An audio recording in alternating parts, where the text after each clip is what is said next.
네, 그러면 이번에는 그 애증의 종목이라고 불리는 LG화학에 대해서 일단 질문을 드릴게요. 네. 이번에 실적 발표가 있었는데 어떻습니까? 실적은 뭐 증권가에서는 한 7천억 정도 예상을 했거든요. 3분기 영업이익을. 근데 무려 9천억이 나왔거든요. 많이 했네. 엄청난 서프라이즈인데.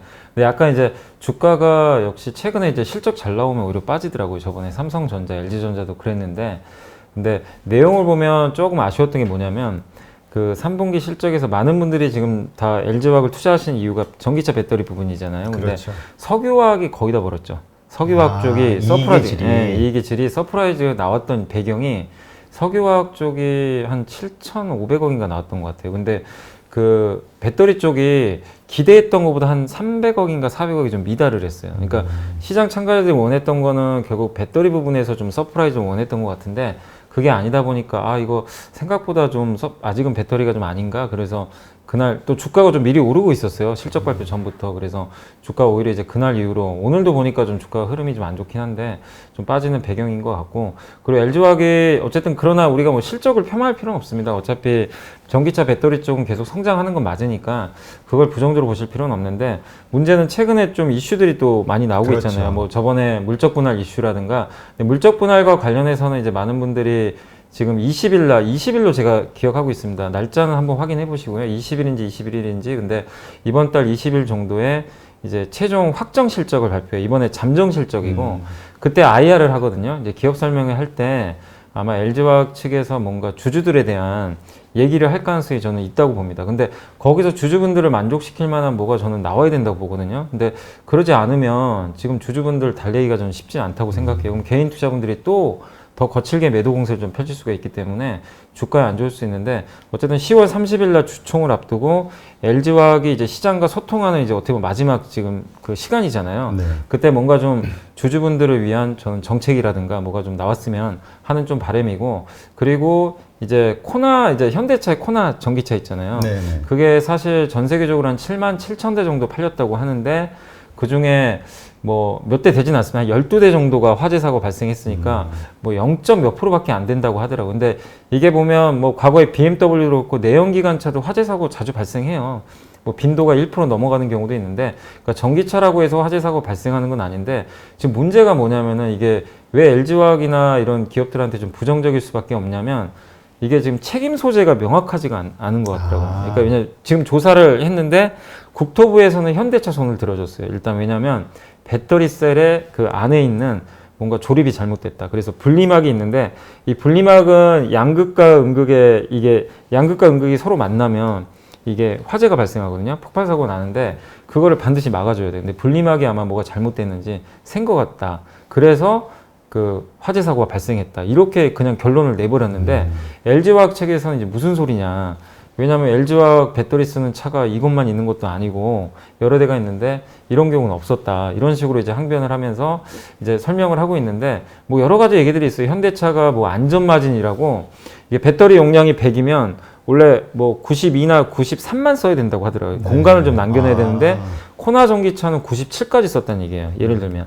그래서 이게 안전마진이다. 뭐 한 언론사는 또 그렇게 썼더라고요. 근데 그게 맞는지는 우리가 모르잖아요. 그렇죠. 그러니까 이거 검사는 해봐야 돼요. 그래서 이게 여러분들이 섣불리 뭐 현대차가 잘못했네, 모비스가 잘못이니, 뭐 LG화학이 잘못이니 이거를 미리 속단은 하지 마세요. 근데 누구든 뭐 이제 최종 결과가 나오면 원인 조사를 하면 명확하게 밝혀질 것 같습니다. 그래서 그게 나올 때까지는 근데 주가라는 건 항상 그래요.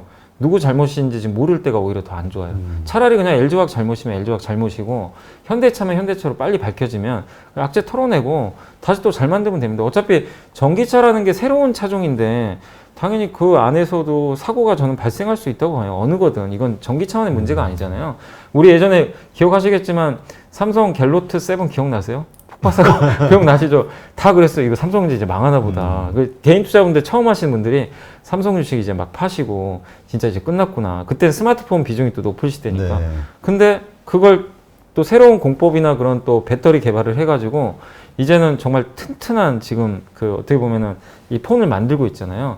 저는 오히려 반면교사 삼아서 더 발전할 수 있는 계기로 보는데 주가가 싫어하는 건 어쨌든 당장이 불확실성이에요. 그래서 불확실성. 빨리 이거를 누가 잘못을 했건 간에 결론 냈으면 저는 좀 그게 좀 바람이고 한 달 안에 좀 빨리 나왔으면 좋겠어요. 근데 시간이 얼마나 걸릴지 모르겠고 그리고 그 손실액에 관련해서는 여러 가지 얘기들이 있는데 이게 만약에 배터리가 2천만 원 정도 한대요. 네.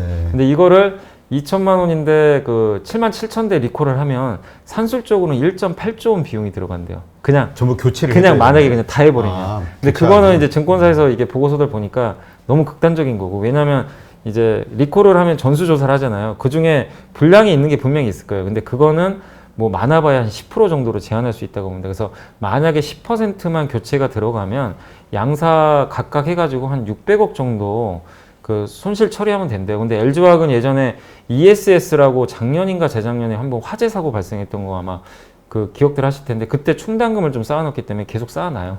그래서 일부 어느 정도 충당금 쌓아놓은 게 있어서 재무제표나 그런 거에 큰 영향은 저는 안 준다고 생각하는데 문제는 이제 앞으로의 신뢰도가 문제잖아요. 그렇죠. 그러니까 그런 것들을 결론이 빨리 나야 뭐 LG화학도 대응을 하고 현대차가 조립을 잘못했으면 현대차에서 대응을 할 수 있는 거니까 저는 국토부든 누가 됐건 간에 이걸 빨리 좀 결론을 내줬으면 하는 바람입니다. 지금 조사 진행하고 있는 건 국토부에서 하고 있는 건가요? 국토부도 하고 아마 자체적으로 다 할 거예요. 아. LG화학도 아마 왜냐면 이제 본인들도 이제 책임 소재를 네, 명확히 명확히 해야 되니까 아마 여러 또 기관의 의뢰들을 하겠죠. 그래서 좀 시간은 좀 필요할 것 같습니다. 네. 그러면 뭐 잘못하면 그럴 수도 있겠는데요. 각각 그 조사 결과가 자기네 유리한 쪽으로 가서 나중에 뭐 법원으로. 근데 가는. 아마 제 생각에 이제 국내에서 화재 사고가 발생한 거니까 국토부가 아마 최종 결론은 내지 않을까 저는 그렇게 생각하고 네, 있습니다. 하여튼 뭐가 됐든 빨리 결론이 나는 게 좋겠네요. 근데 이게 그 테슬라도 화재 사고 몇 번 났어요. 근데 테슬라 났을 때는 다들 이제 별로 반응들이 좀 없었는데 뭐 그럴 수 있지 그런 반응인데 이번 코나 EV 전기차는 워낙 좀 왜냐면 또 현대차하고 제 생각이 뭐냐면 현대차하고 LG화학 주가도 안 오르고 그냥 관심 없는 기업이었으면 그냥 묻혔을 것 같아요. 제 생각에. 근데 너무 지금 요즘 핫한 기업들이 그래서 주주분들도 관심이 많으시니까 더 지금 이제 이런 이슈들이 좀 부각되는 것 같습니다. 그리고 모든 거에는 이해관계자들이 있잖아요. 네, 맞습니다. 좀 가격을 내렸으면 원하는 그런 네. 분과 계속 올라가기를 원하는 네. 이 양쪽의 세력이 맞습니다. 네. 말싸움할 수도 있는 네. 거고. 네, 근데 이제 어쨌든 중요한 거는 LG화학 그 물적 분할 문제. 네. 이게 아마 가장 큰 이슈가 될 것 같아요. 그 결국은 이게 개인 주주들 입장에서는 하나의 그 경영진들의 배임 행위 아니냐라고까지 생각할 수 있는 문제잖아요. 네. 근데 사실은 이게 법적으로 보면 물적 분할이니까 그냥 법적으로는 물적 분할 기업이 하는 거는 문제될 건 사실 없거든요. 그게 뭐 어쨌든 법적으로 뭐 잘못된 건 아니니까. 근데 이제 문제는 기업 입장에서 이게 주주랑 같이 가야 되잖아요, 사실은. 근데 예전에 그 박세익 전무님 나오셨던 제가 방송도 봤는데 뭐 주주분들이 일어서야 된다. 그런 식으로 좀 얘기를 하셨던 것 같긴 한데 어쨌든 지금 우리 한국 증시가 사실 절대적으로 미국이나 이런 선진국에 비해서 저평가받는 이유 중에 하나도 사실 이런 부분 때문인 것 같아요. 그렇죠. 배당도 적게 쥐꼬리만큼 주지만 이 주주 가치에 대해서는 제고를 잘 안 하시는 것 같긴 해요. 그러니까 LG 그룹에서도 물론 뭐 여러 가지 얘기들을 했죠. 왜냐하면 뭐 테슬라에 뭐 지분 투자를 받거나 아니면은 이렇게 물적 분할을 해야 유상자를 하지 않고 자금을 쉽게 조달을 해서 왜냐면 전기차 배터리가 1년에 뭐 2조 3조씩 돈이 들어가는데 그거 어떻게 유상자만 해가지고 조달이 되냐 그런 논리가 뭐 논리로 지금 이제 물적 분할을 꺼내 놓은 건데 그 논리가 뭐 저는 잘못됐다고 보진 않아요. 뭐 그럴 수도 있는 거예요. 기업 입장에선 그럴 수 있지만 이 LG화학을 애증을 갖고 정말 5년 10년 투자하신 분들 되게 많거든요. 왜냐하면 그렇죠. 이 LG화학이 전기차 배터리 한 게 그때 그 2000년으로 제가 기억을 해요. 그때 이제 아무도 안 할 때거든요. 관심도 없을 때인데 어차피 나중에 전기차 시대 온다고 그때 이제 그 회장님께서 아마 성견지명이 있으셨던 것 같아요. 그래서 누구보다 먼저 시작을 하고 또 그걸 믿고 2000년대 중후반이나 10년대 초반에 투자해서 물리신 분도 계세요. 그때 2010년 제가 기억하기로는 9년 10년도에요. 그때 LG화학이 전기차 배터리 그걸로 한번 주가 크게 오른 적이 있었어요. 제가 기억이 나거든요. 그때 마치 뭐가 될 것처럼 돼가지고 근데 그때 안 돼가지고 주가가 굉장히 좀 많이 또 고생을 했는데 지금 다시 올라와서 이제 주가 흐름이 좋았잖아요. 근데 그런 주주분들은 LG화학을 석유화학을 보고 투자하신 분들은 대부분 아니거든요. 당연히 LG 배터리를 내가 10년, 20년 장기 투자하려고 하신 건데 지금 이 상황으로 만약에 10월 30일 날 최종 물적 분할이 되면 나중에 1년이란 시한부죠. 그렇죠. 시한부만 맺게 되고 1년 후에 이제 IPO를 하게 되면 이제 내 품에서 떠나는 거죠. 물론 70% 정도는 지분을 갖고 있다고 하지만 뭐 아시겠지만 지주회사가 되면 그 회사 지분 가치 만약에 70%면 거기서 30%를 또 할인을 해요. 30% 할인하면 한 50% 정도밖에 반영이 안 되는 거죠. 그렇죠. 예를 들면.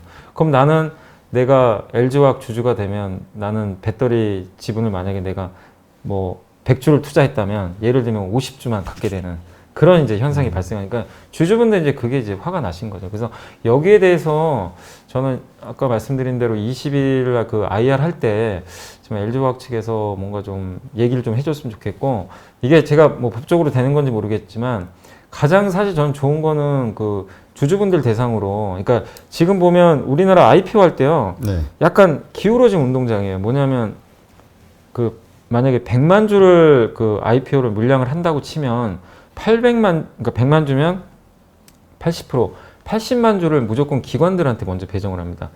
나머지 20만 주만 개인이 가져가거든요. 저는 그건 좀 너무 또 그것도 불합리하다고 보여요. 왜냐하면 개인 투자분들은 요즘에 공모주 워낙 핫한데 더 하고 싶어도 사실 할 수가 없잖아요. 그렇죠. 기관한테 일단 밀릴 수밖에 없는데 그런 상황에서 보면 뭐 그게 나중에 법 개정이 될지는 제가 잘 모르겠지만 LG화학 주주분들 대상으로 해가지고 뭐 예를 들면은 뭐 우선 청약권을 준다든가 주주분들 대상으로 일정하게 이만큼을 우리 주주분들한테 먼저 청약할 수 있게 청약 우선권을 배정하겠다. 그것도 저는 하나의 방법이라 보거든요. 근데 제가 제도까지 몰라서 그게 가능한지 모르겠어요. 근데 한번 그런 것도 LG 그룹 측에서 한번 좀 고민을 해보는 게 좀 저는 낫다고 생각합니다. 그래서 주주분들을 어쨌든 달래지 않으면 지금 이 논란은 좀 계속 이어질 수밖에 없기 때문에 주가도 계속 그러면 좀 답답할 수밖에 없거든요. 그 점은 좀 염두에 주셨으면 좋을 것 같습니다. 네. 그러니까 지금 우리 지난번 영상 그 댓글들 보니까 네. 많은 분들이 가지고 있는 생각이 내가 LG화학 투자한 건 배터리 보고 투자한 네, 건데 이런 맞습니다. 얘기 하시는 네. 분들이 많아요. 맞습니다. 그리고 이러한 것이 개인 주주들을 워낙 이게 정말 일방적으로 무시하는 거 아니냐. 네. 그러니까 옛날 마인드로 네. 이러다 보면은 LG 전체에 대한 이미지가 상당히 떨어질 것이다. 네. 이렇게 경고하시는 분들도 네. 많고 내가 한 주라도 가지고 사가지고 내가 다 팔았는데 다시 한 네. 주를 사가지고 내가 주총에 나가겠다 뭐 이런 네. 분들도 있고 하여튼 대응을 잘못했다가는 이게 생상 네, 이상으로 좀 맞습니다. 커질 것 같다라는 예, 그런 생각이 들어요. 네. 근데 이제 이게 어떻게 보면은 말씀하셨지만 이제까지 개인 주주들이 일방적으로 당해왔잖아요. 맞습니다. 한국 시장에서 네. 수십 년간. 이제는 이게 그 뭐라 그러나 우리 아니, 정말 동학개미들 맞아요. 민중의 폭발? 근데 이게 저도 이제 말씀하신 공감하는 게 정말 스마트해졌어요. 정말로 왜냐면 특히 3월 팬데믹에도 많이 들어오셨고 옛날 같으면 다 그 개인 투자분들이 그렇게 들어와서 수익 못 내요. 오히려 거기서 다 던져요. 주식 다 던지고 외국인의 놀이터가 또 됐겠죠. 근데 이번에 완전히 바뀌었던 계기가 어쨌든 3월 팬데믹 때 뭐 이게 전 이런 이제 유튜브 815 머니톡 같은 또 이런 훌륭한 유튜브 채널도 정말 큰 역할을 했다고 생각합니다. 거기에 뭐 아까 말씀드린 박세희 전무님 같은 분도 오시고 되게 유명하신 분들이 많이 오시잖아요. 그런 분들이 좋은 인사이트를 주셨잖아요. 뭐 오히려 주식을 사야 된다. 그러니까 그러다 보니까 많은 분들이 그런 매체를 통해서 공부를 이미 하시고 거기서 공부가 끝나는 게 아니라 이 주식 공부했는데 수익도 나니까 재밌으니까 다른 공부까지 또 해보시고 뭐 주주 가치라든가 이런 분할도 공부를 많이 해보셨을 거라고 생각했는데 그런 지식들이 늘어나니까 이제 알게 되니까 더 거칠게 요구를 할 수가 있는 거거든요. 근데 만약에 이런 물적 분할에 대해서 뭐 개인 투자자분들이 옛날처럼 공부도 안 하시고 모르면 그냥 그런가 보다 이러고 또 넘어갈 수도 있는 거거든요. 근데 그렇죠. 워낙에 좀 똑똑해지셨기 때문에 당연히 이제 앞으로 이거는 저는 LG화학만의 문제가 아니라 맞아요. 이제 향후에 또 분명히 이런 걸 고민하고 있는 기업들이 분명히 있을 거예요. LG화학을 반면교사 저는 삼아야 된다고 생각합니다. 주주분들을 절대 무시하면은 이게 결국에는 당시에는 기업 가치에 뭐 짧게는 기업 가치가 좋아질 수는 있겠죠. 오히려 뭐 왜냐면 자기네들 원하는 대로 뭐 투자도 받고 할 수 있겠지만 긴 호흡에서는 결국 주주 가치를 훼손하면 주가가 결국에는 못 가는 경우들이 많기 때문에 그런 부분들은 좀 이렇게 제가 증권사 직원 입장에서 이런 얘기하기는 좀 쉽진 않지만 어쨌든 그런 것들을 좀 고민을 해봐야 되는 그런 시대로 지금 가는 것 같아요. 너무 많이 똑똑해지신 것 같습니다. 맞아요. 진짜.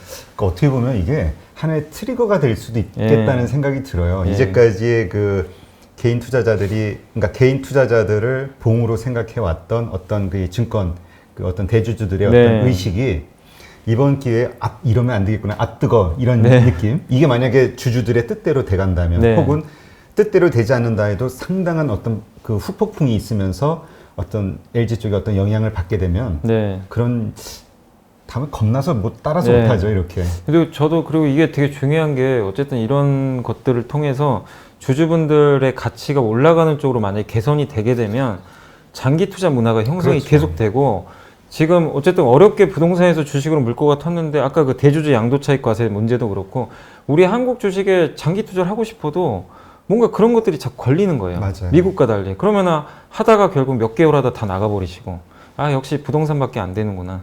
그러니까 이번 기회에 저는 이게 뭐 나중에 원칙은 있다 하더라도 좀 유연하게 이렇게 뭐 정부든 기업이든 좀 하셔가지고 이렇게 어렵게 들어온 주식시장의 이 개인 투자자분들의 물꼬를 유지할 수 있게 좀 고민을 좀 해주셨으면 하는 좀 바람입니다. 네.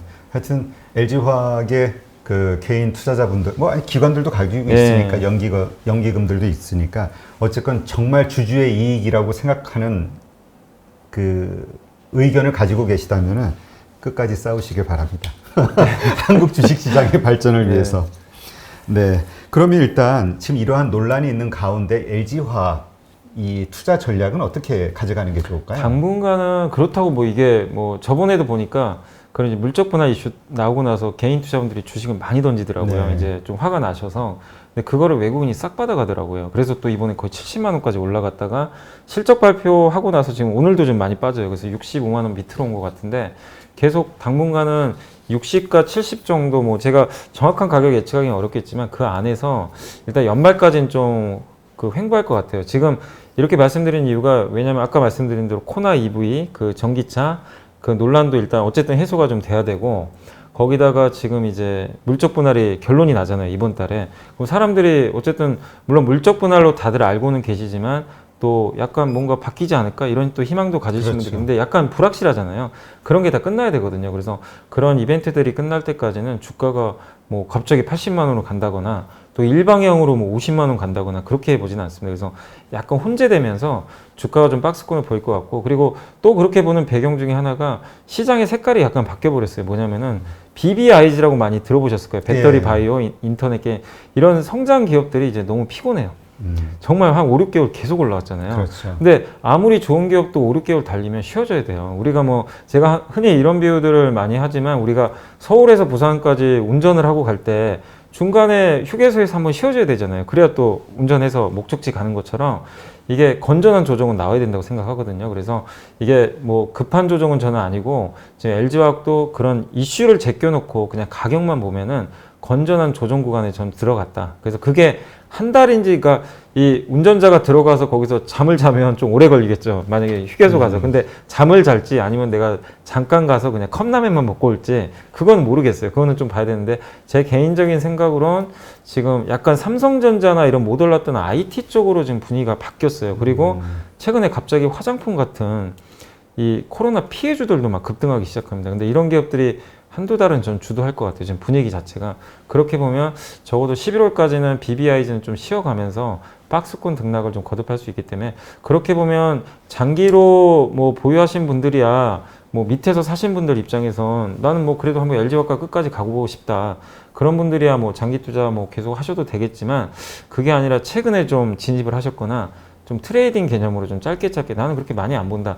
이런 분들은 당분간 이렇게 위아래로 변동성 커지니까 오히려 좀 올라갈 땐 비중을 줄이시고 60만 원 초반에선 좀 비중을 한번 또 오히려 늘려보는 트레이딩 전략을 좀 병행하시면서 보시는 게 맞다고 봅니다. 그래서 지난 몇 개월간 이렇게 이어졌던 그 약간의 편했던 구간은 좀 당분간은 끝났다. 한 2, 3개월의 변동성은 요건 불가피하다. 이렇게 좀 생각하시고 그거를 생각을 하시고 LG화학을 보셔야 되는데 그냥 또 아예 막연히 가겠지. 아니면 아예 나 LG화학 너무 싫어. 그래서 뭐 주주 가치도 아닌 것 같고 50만 원 폭락할 거야. 그리고 그러니까 아예 보기도 싫다. 이렇게 그냥 극단적으로 비관이나 극단적인 뭐 이런 그 낙관론보다는 약간 균형을 좀 맞추시면서 보시면 좀 좋을 것 같습니다. 네. 하여튼 경영자들 입장에서는 그 대기업들 그 뭐라 그럴까요? 오너분들 입장에서 이런 주주들이 이런 고민은 하지 않게 좀 해줬으면 좋겠네요. 네, 맞습니다. 그냥 정말 기업의 미래를 보고 비전을 네. 믿고 그냥 같이 오래 갈 수 있는 신뢰를 네. 계속 유지할 수 있는 그런 방법이 어떤 것인지 잘 좀 고민해서 결정하시기를 바랍니다. 네, 알겠습니다.